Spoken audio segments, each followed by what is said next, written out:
Pada Kamis dini hari, bulan November, bahasa ibu terbangun. Di luar, gemuruh laut masih menjelma kidung yang membelai semesta desa di dekat pantai. Aku mimpi buruk, katanya pada bahasa ayah. Anak kita dipecat dari pekerjaannya di kamus besar. Bahasa ayah kaget, dia juga mimpi begitu. Apa di dalam mimpimu, anak kita juga diganti oleh orang lain? Bahasa ibu mengangguk, keduanya terdiam. Bahasa ibu teringat 21 tahun yang lalu, ketika hari pertama ia pergi mengantarkan anaknya menemui bahasa nasional di sekolah dasar. Saat itu bulan Juli, belum ada sekolah dasar di desa ini. Bahasa ibu harus mengantarnya ke desa sebelah. Ia berjalan kaki bergandengan, tapi lebih sering menggendong anaknya. Ia takut sepatu baru anaknya kotor di hadapan bahasa nasional nanti. Ia membeli sepatu hitam itu di pasar, lengkap dengan seragam Senin Kamis dan seragam Jumat Sabtu.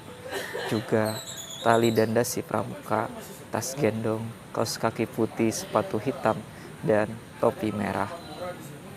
Menurut kabar yang ia terima, bahasa nasional mewajibkan anak-anak bersepatu hitam, berkaos kaki putih, berambut pendek, serta patuh duduk diam melipat tangan, mendengarkan pelajaran dari pagi sampai siang. Semalaman anaknya terlihat menggemaskan, terus menciumi aroma sepatu baru, meraba baju baru, mencoba topi baru, membuka halaman buku baru, meraut-raut pensil baru, dan sepertinya tidak sabar menunggu datangnya pagi yang seru. Sampai di sekolah, anaknya malah menangis ketika disentuh tangan bahasa nasional. Anaknya minta pulang. Bahasa ibu dengan sabar memeluknya. Tidak apa-apa, tidak apa-apa. Dia bahasa nasional. Dia ibumu juga sekarang. Duduk di kelas sana, lipat tanganmu, diam, dan dengarkan apa yang dia ajarkan. Hari-hari berikutnya, anaknya mulai akrab dengan bahasa nasional. Ketika pulang, bahasa ibu bertanya, apa yang bahasa nasional ajarkan padamu hari ini? Tentang ini Budi, ini ibu Budi, ini ayah Budi, dan ini adik Budi. Siapa mereka itu? Tidak tahu. Apa mereka dari keluarga baik-baik? Tanya ibunya sambil membersihkan camping bambu anaknya dari serpihan rumput kering di dekat kandang kambing. Baik, mereka keluarga yang baik di dalam buku-buku cerita, Bu. Tidak seperti Badu yang curang main kelereng dan suka menarik rambung kepang Ani si adik Budi. Bahasa ibu mengangguk. Anaknya melipat karung, menyiapkan sabit, kemudian pamit merumput ke kebun dan sawah di tepi pantai. Dia pergi sembari menyanyikan lagu-lagu yang diajarkan bahasa nasional di sekolahnya. Mendengar senandung itu, bahasa ibu tersenyum. Anaknya sudah akrab dengan bahasa nasional.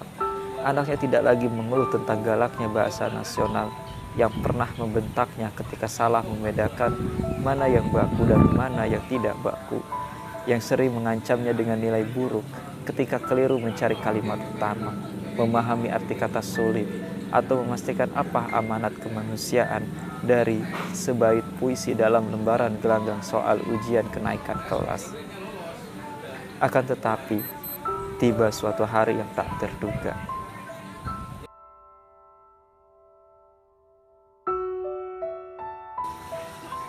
Anaknya sudah sekolah ke kota, lalu sampai kuliah ke kota lain.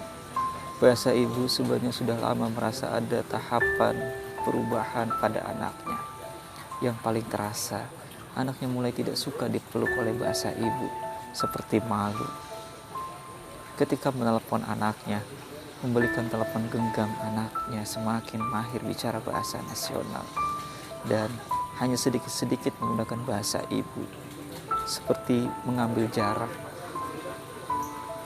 Ketika Agustus dan pulang liburan semester, anaknya mulai bersikap tak biasa. Tidak segan anaknya berkata kota, lebih maju dari desa yang kotor di tepi pantai yang susah sinyal. Dia mulai sering berkata dengan istilah-istilah yang susah dimengerti bahasa ibu dan bahasa ayah. Seakan Dia ingin menunjukkan betapa dirinya sekarang sudah terpelajar, sudah berada di derajat yang berbeda dan tidak lagi ketinggalan zaman. Bahasa ayah mengatakan kekagumannya, sebab anak petani sekarang bisa menjadi orang kota, bisa bicara rumit seperti pejabat-pejabat di berita televisi. Bahasa ibu merasa keberatan, meski hanya ditahan dalam hati. Aku mengandungnya, membesarkannya, menimang dan mengajarkannya cara bicara dengan bahasa yang kini dianggap ketinggalan zaman ini. Anaknya kembali ke kota. Bahasa ibu mengadukan apa yang dia rasakan pada bahasa ayah. Namun, bahasa ayah tidak mengerti. Dia berkata bahwa lihat saja anak tetangga yang kecil-kecil saja sudah memakai nama modern. Yang lebih besar pintar menyanyi dalam bahasa nasional. Bahkan dengan bergoyang-goyang pinggul, menjulur-julur lidah dan merekamnya. Yang lebih besar lagi pergi ke kota ketika Lebaran betapa hebatnya mereka bicara bahasa nasional seperti artis bintang iklan di televisi. Aku hanya khawatir tidak bisa lagi mengerti apa yang anak kita pikirkan atau apa yang dia bicarakan, kata bahasa ibu. Itu hanya pikiranmu, perasaanmu yang berlebihan. Kita harusnya bangga anak petani miskin seperti kita bisa jadi priayi.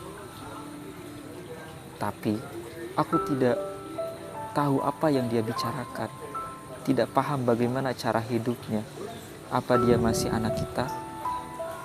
Ya, masih. Sudahlah, dia bukan anak kecil lagi. Jangan kamu perlakukan seperti anak kecil. Pada hari Selasa, bulan Januari, 3 tahun kemudian, anaknya sudah lulus kuliah dan mengabarkan diterima bekerja di kampus besar. Kampus besar itu pabrik apa? Tanya bahasa ibu dalam sambungan telepon. Pabrik kata-kata, Bu. Anaknya menjawab dalam siasat agar bisa dimengerti oleh ibunya yang dianggapnya tidak akrab dengan istilah sulit. Awal-awal bekerja, anaknya merasa senang. Dia telah menjadi orang kota sejati. Tiap hari dia bicara dalam bahasa nasional, bahkan sampai ke dalam bahasa di dalam hati dan bahasa di alam mimpi. Sebulan, 2 bulan, hingga memasuki tahun pertama, kesepian, tekanan, dan keterasingan mulai melanda. Dia harus berangkat pagi buta, mengarungi kemacetan, dan sampai di rumah sewanya malam hari. Dia melawannya dengan membeli banyak barang mewah, pergaulan mutakhir, dan apa saja yang sedang tren dia coba ikuti. Namun, ketika sendirian kesunyian itu terus melanda, dia memutuskan mudik, mengambil jatah cuti di bulan Mei. Mudik yang seperti selalu tergesa-gesa datang dan kembalinya. Aku tidak betah, Bu. Akhirnya dia berkata pada bahasa ibu. Dia ingin memeluk, tetapi ada pembatas aneh dalam dirinya, mungkin keangkuhan atau rasa malu. Kenapa tidak betah? Kamu sudah jadi priai, kata bahasa ibu. Banyak orang desa ini ingin sepertimu, jadi orang kota. Bisa ketemu ini Budi dan Bapak Budi di kota, iya kan? Anaknya tertawa di mulut dan hatinya ingin menangis. Betapa lugu bahasa ibu mengingat semua itu. Aku kangen panas-panasan di kebun, cari rumput buat kambing, ke pantai, lalu bentak bahasa ayah, menghentikan melihat brosur mobil bak terbuka. Tidak baik bicara seperti itu. Kamu ini sudah jadi priai. Kebun, kambing itu bukan pekerjaannya priai. Bahasa ayah mengingatkan, dia rela menjual kebun, kambing supaya anaknya bisa sekolah, bisa jadi priai. Kalau hanya mau jadi petani, buat apa sekolah? Zaman kakek dan neneknya dulu, yang bisa sekolah itu para priai. Zaman sekarang, asal ada duit, Orang bisa sekolah, bisa jadi priai, bisa punya gelar. Zamannya memang beda, Pak, kata anaknya. Sekarang banyak orang yang sekolah. Bagus. Bahasa ayah memotong cepat. Itu bagus. Berarti akan banyak priai di desa kita, bisa jadi desa priai. Mau apa-apa tinggal beli dari desa lain, tinggal bayar. Tidak perlu capek menanam sendiri. Wah, makmur itu nanti.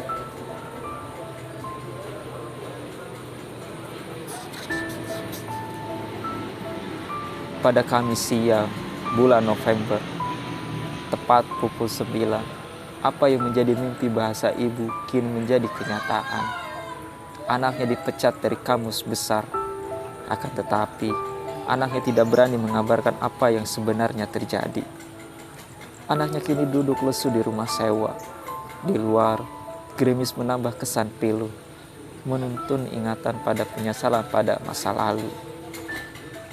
Sudah lewat 21 tahun, 2 bulan, dan 22 hari sejak pertama kali Bahasa Nasional mencium pipinya, memintanya duduk dalam lipatan tangan selamat pagi, mengenalkannya pada keluarga asing yang datang dari kota.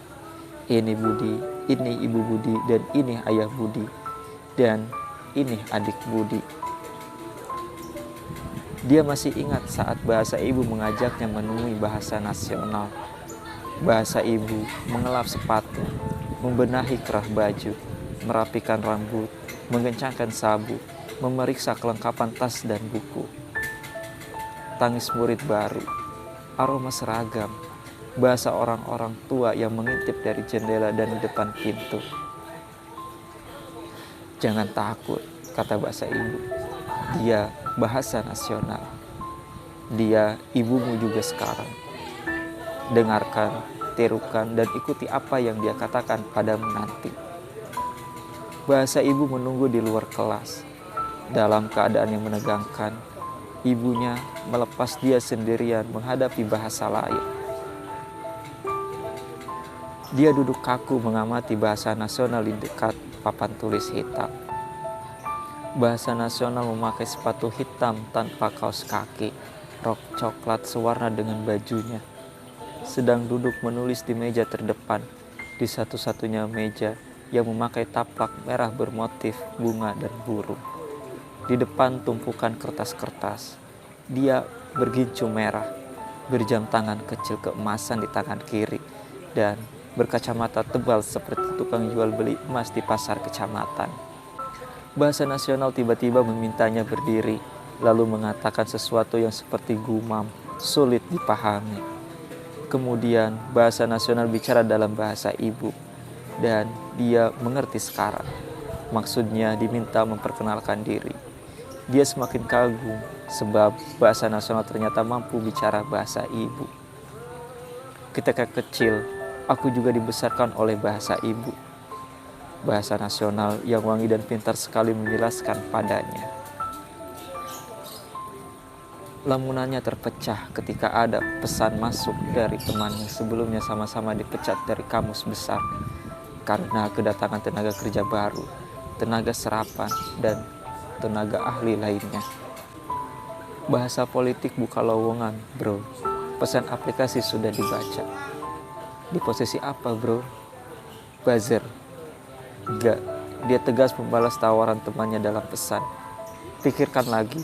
Gajinya besar daripada pulang ke desa. Mau kerja apa coba? Dia memikirkannya sekarang. Tadinya dia yakin menolak.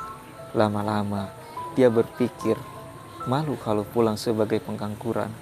Bahasa ibu akan khawatir kalau dia berada di kota tanpa pekerjaan. Temannya menjelaskan, menjadi buzzer atau pendengung itu gampang. Agennya sama. Tinggal pilih mau ditempatkan di mana. Yang penting siap menjadi bahasa penyanjung pada partai atau tokoh yang didukung, dan bahasa pemaki pada yang dibenci.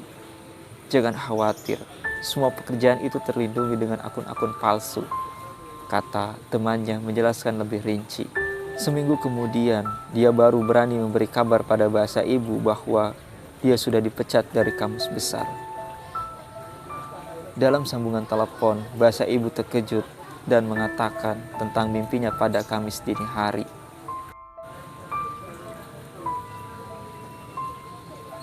Dia menenangkan bahasa ibu bahwa sekarang dia sudah memiliki pekerjaan, tidak perlu khawatir. Bahasa ibu di seberang telepon merasa senang karena orang berpendidikan, orang priayi itu memang mudah dapat pekerjaan di negara ini. Berarti kerja di mana sekarang? Jadi apa? Jadi buzzer. Dia berkata apa adanya. Lagi pula dia tahu bahwa bahasa ibu tidak paham dengan istilah ini. Apa itu? Juru tulis. Tiba-tiba telepon beralih suara. Ternyata bahasa ayah ikut menyimak. Bagus itu. Juru tulis itu bagus. Mbah buyutmu pernah jadi penggarap sawahnya juru tulis kabupaten di zaman Belanda. Juru tulis itu pekerjaannya para priai. Ayah bangga sama kamu. Kamu benar-benar priai sekarang. Dalam sambungan telepon, sekarang anaknya hanya bisa diam, menahan gejolak perasaan yang bergemuruh seperti badai di lautan.